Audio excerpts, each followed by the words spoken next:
L'horizon est-il vraiment en train de s'éclairer entre Israël et ses voisins du Nord? D'abord, il faudra vérifier si effectivement le gouvernement libanais parvient à désarmer le Hezbollah. Il est clair qu'il y a un bras de fer entre la milice chiite terroriste et le gouvernement libanais. Cela fait maintenant 4 décennies que le Hezbollah est devenu un État dans l'État au Liban, que le Liban est un État défaillant. Donc la décision du gouvernement libanais est la bienvenue, c'est une évolution positive. Maintenant, il faudra voir si le gouvernement libanais a véritablement la volonté, la capacité d'affronter un Hezbollah affaibli, qui est affaibli d'abord parce que l'Iran lui-même a été affaibli. Et donc, il faudra d'abord tester la volonté, la capacité du gouvernement libanais, même si la décision en elle-même est la bienvenue, évidemment. Vous pensez que le Liban peut vraiment désarmer le Hezbollah? Quelle est votre opinion sur la volonté et la capacité? Vous dites qu'on va voir s'ils l'ont, mais est-ce qu'ils l'ont selon vous? Alors, la réponse était clairement non, tant que l'axe chiite iranien d'agression avait la capacité de soutenir le Hezbollah, grâce finalement, il faut bien le dire, à la guerre sur les 7 fronts et les frappes directes contre l'Iran et la chute du régime d'Assad et l'affaiblissement du Hezbollah suite à la guerre entre Israël et le Hezbollah.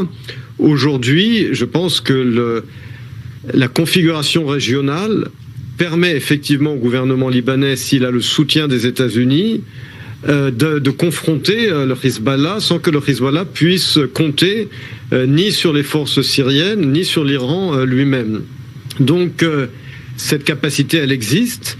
Encore une fois, le gouvernement libanais a beaucoup d'autres chats à fouetter également, une situation économique catastrophique, une situation sociale explosive. Mais je pense que la nouvelle configuration régionale permet effectivement au gouvernement libanais, s'il le veut, de confronter le Hezbollah. Concernant la Syrie, est-ce qu'Israël et la Syrie peuvent vraiment se mettre d'accord, notamment sur les frontières? On sait que ça va être un gros problème entre Jérusalem et Damas, et notamment le Golan.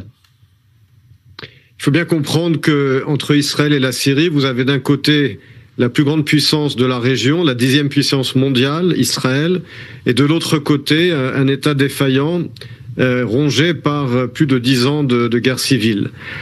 Donc le pays qui a le plus intérêt à une normalisation, c'est la Syrie, c'est pas Israël. C'est la Syrie qui est demandeur et pas Israël.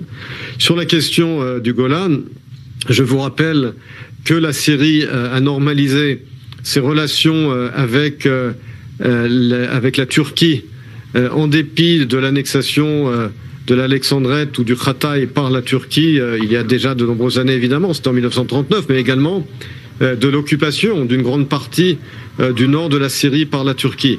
Et par conséquent, si le président syrien Shara affirme qu'il exige un retrait israélien du plateau du Golan pour normaliser avec Israël, il faudra qu'il explique pourquoi est-ce que la Syrie, dans ce cas-là, a normalisé avec la Turquie sans que la Turquie n'accède aux demandes territoriales de la Syrie. Et encore une fois, dans cette prospective de normalisation, c'est la Syrie qui en a plus besoin qu'Israël. Merci beaucoup, Emmanuel Navon, professeur de relations internationales à l'université de Tel Aviv.